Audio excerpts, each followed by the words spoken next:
নমস্কাৰ ৰাইজ, মোৰ অন্য এটা ভিডিঅ'লৈ আপোনালোক সকলোকে স্বাগতম জনাইছোঁ। আপোনালোকে যদি মোৰ ভিডিঅ'টো নতুনকৈ চাই আছে তেনেহ'লে প্লিজ চেনেলটো ছাবস্ক্ৰাইব কৰিব, এটা লাইক কৰিব, ধুনীয়াকৈ এটা কমেণ্ট কৰি দিব।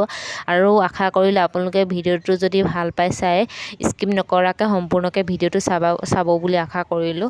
এফালে মানে মই ৰাতিপুৱা ছাগলীজনী বান্ধিবৰ কাৰণে গৈছিলোঁ। ছাগলী বন্ধা ঠাইতে মানে ইমান ধুনীয়াকৈ ঢেকীয়া শাক ওলাইছিলে, আমাৰ এফালে পাবলেই নাই মানে একেবাৰে মানে সেই তাতে কেইডালমান ওলাই আহিছিলে। তাৰপিছত ভাবিলোঁ এইকেইডাল তুলি পিনে লৈ যাম বুলি ঢেকীয়া শাককেইডাল তুলি আনিলোঁ। তুলি আনি পিনে ছিঙি পিনে অকণমান ৰ'দাবলৈ দি দিলোঁ।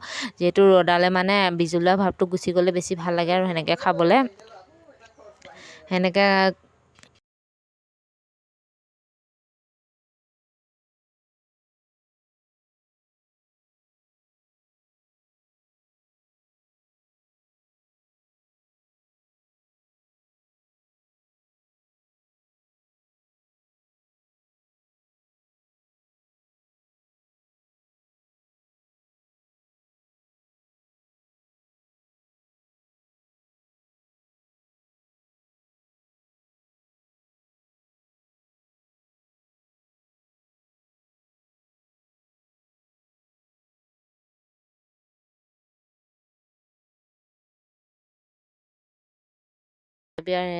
মানুহজনে মাংস ভগাই আছে, পিনে মাংস ভগাইছে। মই মাংস নাখাওঁ যিহেতু আলু আৰু গ্ৰেভি লৈছোঁ।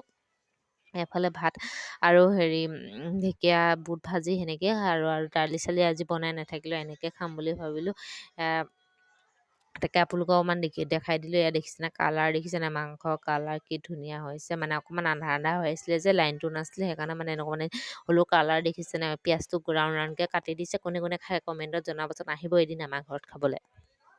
মানিমুনি ওলাইছে, জাষ্ট তুলি আনি পিনে চাটনি অকণমান বনোৱা দুদিনৰ আগৰ পৰাই কৈ আছিলে, কিন্তু মইহে অনা নাছিলোঁ। এলাহতে এনেকৈ আছিলে। আজি দুপৰীয়া ভাবিলোঁ নাই দুপৰীয়া খিচিৰি বনাওঁ, অকণমান খিচিৰি বনাই তাতে অকণমান টেঙা জ্বলা দি পিনে অকণমান চাটনি বনাওঁ। সেইকাৰণে মানিমুনিকেইডাল তুলি আনিলোঁ। ধুনীয়াকৈ ইমান ধুনীয়াকৈ ওলাইছে নহয়, বৰ মানিমুনি ডাঙৰ মানিমুনি। তাতে বাৰীতে নৰসিংহ পাত ধুনীয়াকৈ কোমলীয়া কোমলীয়া ওলাইছে। তাৰে আগ দুটামান ছিঙি আনিলোঁ। আৰু ধুনীয়াকৈ মান ধনিয়া পাতো কিখিলামান আছে, এডালেই গছ তাতে তাৰ পৰা দুপাতমান ছিঙি আনিলোঁ। দেখিছে আগ দুটামান ছিঙি আনিলোঁ। মচন্দৰী পাত কিখিলামান আছিলে, পাত কিখিলা উৰা হৈছে ইমান ভাল তথাপিও আৰু দুখিলামান যি আছে তাকে আৰু ধুনীয়াকৈ ছিঙি আনিলোঁ। বাৰী কণ বিলাহী দুটা মৰিও গৈছে, তাতে দুটামান কণ বিলাহী লাগিছে, সেইকেইটা ছিঙি আনিলোঁ। ধুনীয়া লাগে এনেকৈ চাটনি আপোনালোকে বনাই খাবচোন। আৰু বাৰীৰে এটা ভোট জলকীয়া দিছোঁ। চাটনিখন ইমান ভাল লাগিছিলে খাবলৈ। খিচিৰি বনালোঁ, নেমু পিঁয়াজ আৰু চাটনি ইমান বেছি ভাল লাগিছিলে। চাটনিখনত ভোট জলকীয়াৰ চেণ্টটো আহিছে, তাতে টেঙা বহুত ভাল লাগিছিলে।